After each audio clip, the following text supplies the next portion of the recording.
Pessoal, tudo bem? Feliz ano novo. Voltei aqui para vocês, né? Tiramos uma folguinha aí nessa virada de ano. Eu espero que vocês tenham passado bem. Chegamos no ano novo e no ano novo os escândalos continuam antigos, né? O Brasil começa 2025 com novas bombas políticas, enquanto muitos esperavam aí um recomeço tranquilo. O cenário político brasileiro já está em ebulição logo nos primeiros dias do ano. Eu vou mostrar em detalhes para vocês, começando aí com Alexandre de Moraes, o ministro do STF, figura central aí do Supremo Tribunal Federal.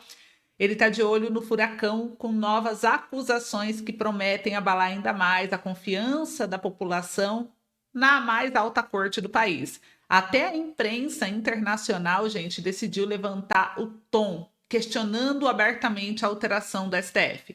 Prepara-se, pois vamos desvendar todos os detalhes desse escândalo que já está causando uma revolução nas redes sociais e de forma global. O Brasil está envolvido em um escândalo global, não se trata mais de um problema nacional. Enquanto isso, o presidente Lula enfrenta aí um começo de ano meio desastroso. A sua gestão marcada por promessas de recuperação econômica já enfrentou duras críticas por não conseguir controlar o preço do dólar, que continua nas alturas, impactando diretamente o bolso dos brasileiros. E como se não bastasse, o governo agora enfrenta uma nova crise política e que ameaça agravar mais ainda a instabilidade de seu governo. Será que o governo atual conseguirá superar todos esses desafios? O tempo está curto. Ou será que estamos vendo os primeiros sinais de um colapso político? Comenta aí sua opinião. Eu tenho informações exclusivas aqui para que vocês entendam tudo que está acontecendo nos bastidores e não perca nenhum detalhe, né, gente? Porque o ano está apenas iniciando e já tem muita informação. Se você quer participar desses debates, se você quer entender tudo que está acontecendo sem ser manipulado pela grande mídia, né? Já deixa aí seu like no canal para nos ajudar, compartilhe o vídeo, se inscreva no canal, compartilha com seus amigos, familiares, vamos juntos mostrar ao Brasil o que realmente está acontecendo nos corredores aí do poder, né, político, e a verdade não deve ser escondida, gente. Precisamos aqui mostrar ela o tempo inteiro. Bom, agora eu quero desejar um feliz 2025 para vocês, que seja um ano incrível de muito amor, paz e felicidade em sua vida e na vida de sua família. Bora para as notícias? Eu começo com a primeira, que mostra uma crise entre Lula e Israel.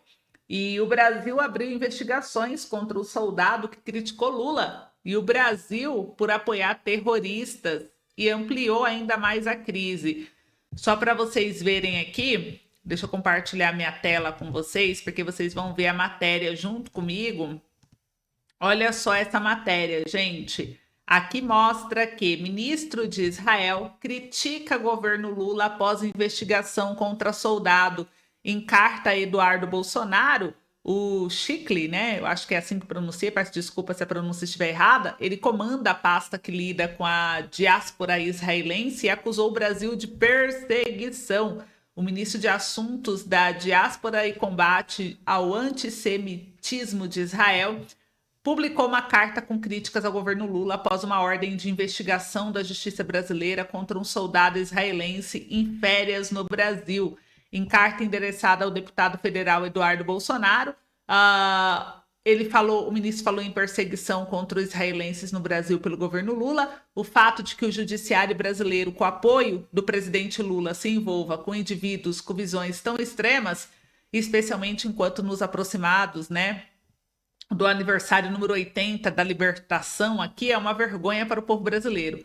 Ao falar em indivíduos com visões tão extremas, ele se refere à fundação que é representada por advogados brasileiros, que entrou com a representação contra o soldado israelense, que teria cometido crimes de guerra no território palestino da faixa de Gaza. A Justiça Federal determinou uma investigação contra o soldado em 30 de dezembro, com despachos em 3 de janeiro para envio a material à Polícia Federal. E o Brasil é signatário de tratados como a Convenção de Genebra e Estatuto de Roma, que estabelece ações para o combate a crimes e criminosos de guerra, mesmo que as ações tenham sido cometidas fora do país. E ele estava de férias na Bahia, segundo o governo de Israel, o soldado conseguiu deixar o Brasil de forma rápida e segura rumo a Buenos Aires, capital da Argentina.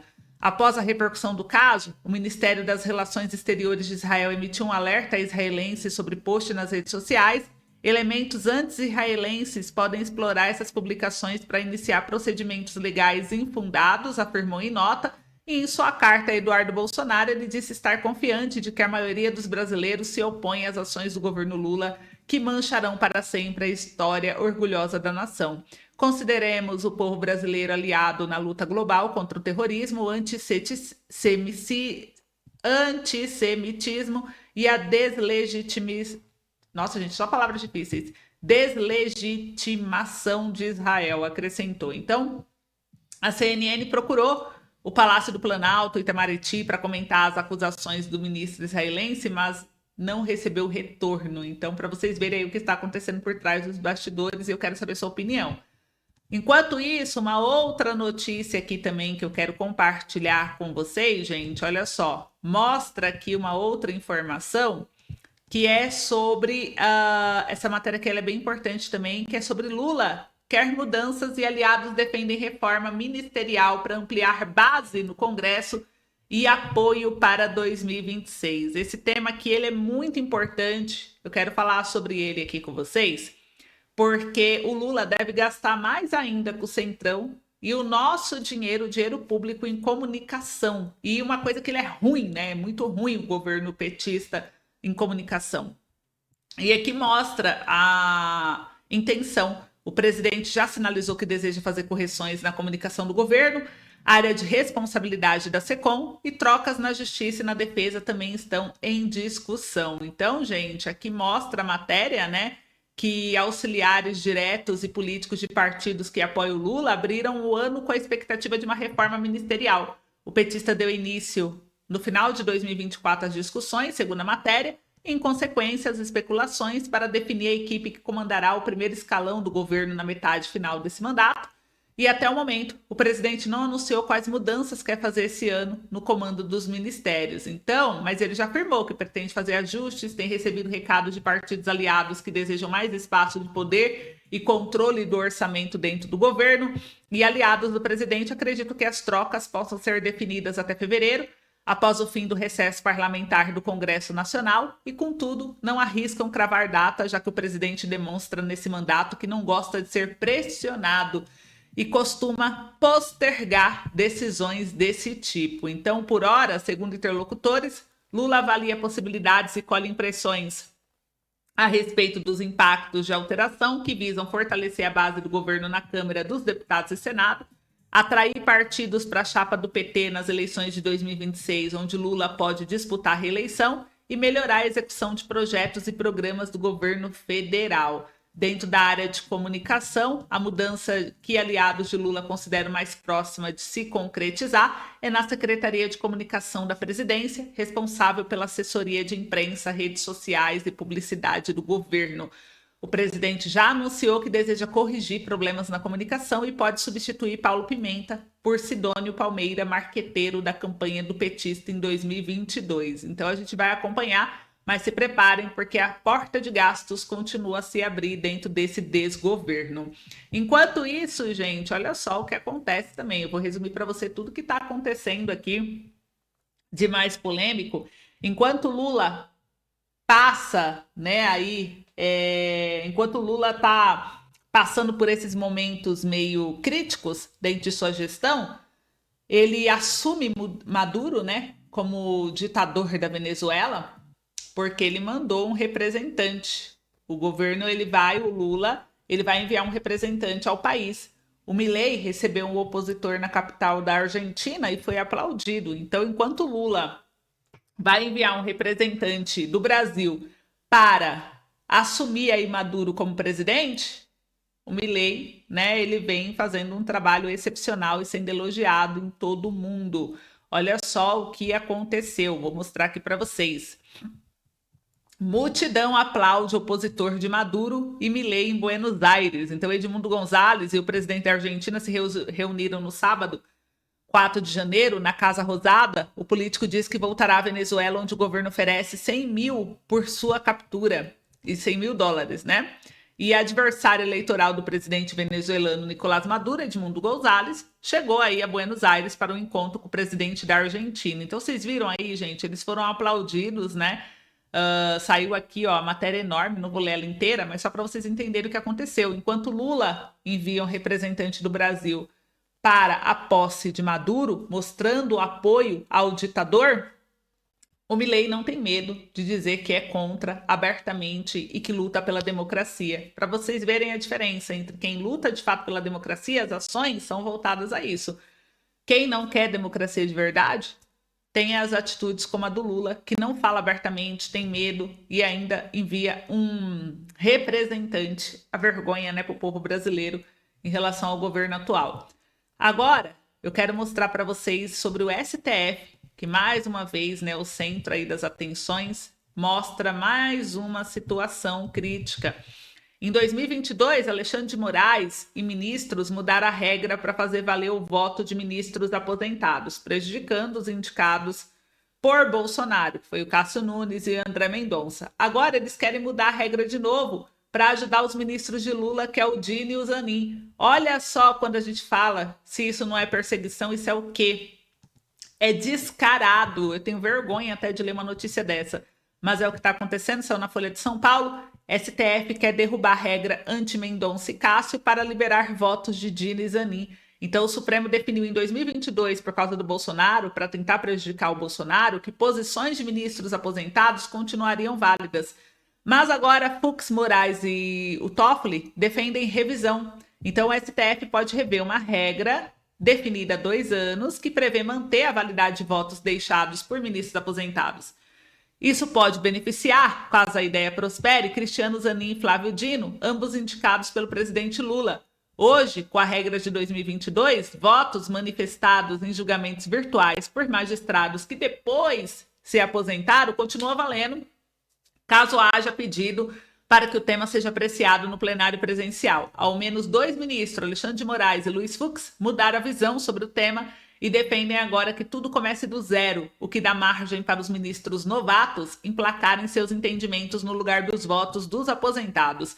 E, se aprovada, a mudança pode impactar casos como o da descriminalização do aborto, da queda de sigilo de buscas no Google ou do ISS, que é o Imposto sobre Serviço na base de cálculo do PIS/COFINS, e de acordo com 2 integrantes da corte ouvidos pela Folha, a ideia preocupa tanto pelo risco de insegurança jurídica quanto pelo casuísmo. Foi o próprio Moraes quem propôs a regra em junho de 2022 durante o governo Bolsonaro. André Mendonça e Cássio Nunes foram os mais atingidos na ocasião, porque queriam prejudicar, óbvio, o opositor, né?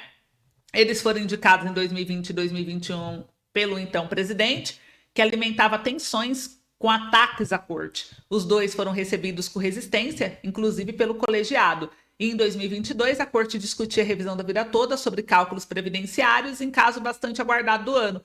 Pautado no plenário virtual, o tema somou 11 votos com maioria tese que beneficiava os aposentados e pensionistas, né? E o Cássio Nunes foi pró-INSS, pediu destaque para levar o caso ao plenário físico. A minutos do encerramento no julgamento do sistema eletrônico, o movimento gerou críticas. Moraes argumentou que validar os votos dos aposentados estaria de acordo com o regimento interno quanto à legislação e, uma vez dado, deve ser mantido o voto do ministro que já proferiu e que não pode debater e defender seu voto, disse Moraes. Ele foi um dos principais defensores da regra.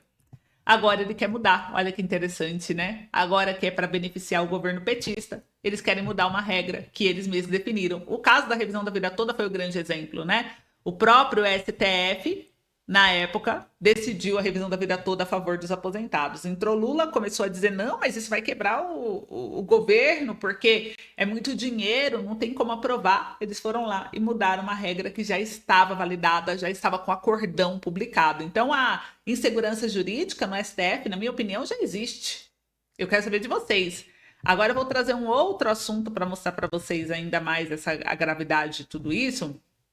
Vamos falar aqui do STF, que ele tem um pedido recorde de afastamento do relator Alexandre de Moraes do caso aí do Bolsonaro. Eu vou mostrar aqui para vocês, já estamos encerrando aqui o boletim, mas só para vocês verem o que está acontecendo. Saiu aqui pela Revista Oeste, deixa eu compartilhar minha tela com vocês.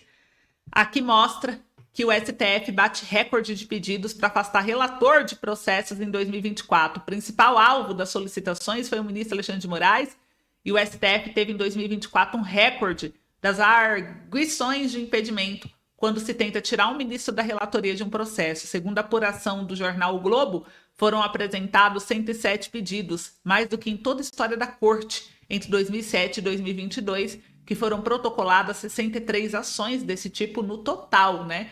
Agora, só em um ano, 107 pedidos. O principal alvo das solicitações foi o ministro Alexandre de Moraes.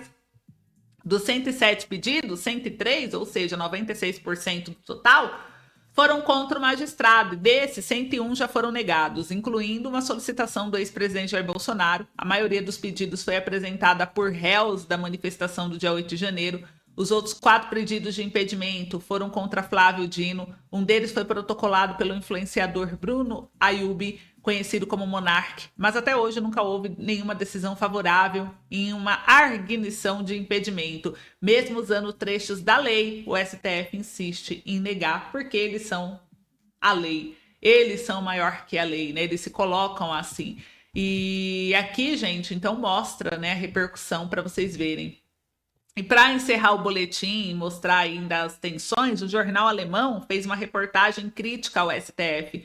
Então isso, gente, não está incomodando só os brasileiros, está incomodando o mundo. Olha só, o texto questiona quão corruptos são os juízes do Brasil e diz que nepotismo e privilégios enfraquecem o judiciário. Então, o jornal da Alemanha publicou em 31 de dezembro uma reportagem que critica o judiciário do Brasil e as ações de ministro do STF. A publicação afirma que a justiça brasileira foi originalmente concebida com base no modelo alemão, mas que o serviço público se tornou uma casta cheia de privilégios.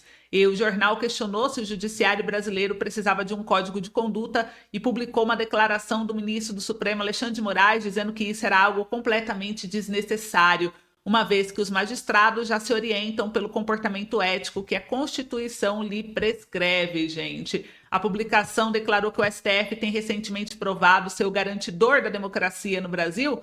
Os juízes evitaram o pior nas tentativas do ex-presidente Jair Bolsonaro de declarar ilegais as eleições de 2022. Lê-se na reportagem. Abre aspas, o tribunal também provou ser um baluarte do Estado de Direito quando os apoiadores de Bolsonaro invadiram o distrito governamental depois da eleição perdida. Fecha aspas, diz o texto em referência à invasão da sede dos 3 poderes em Brasília no dia 8 de janeiro de 2023. Mas, conforme o jornal, o nepotismo e o aproveitamento tornam o judiciário vulnerável. O jornal citou o 12º Fórum Jurídico de Lisboa, realizado em Portugal do dia 26 a 28 de junho de 2024.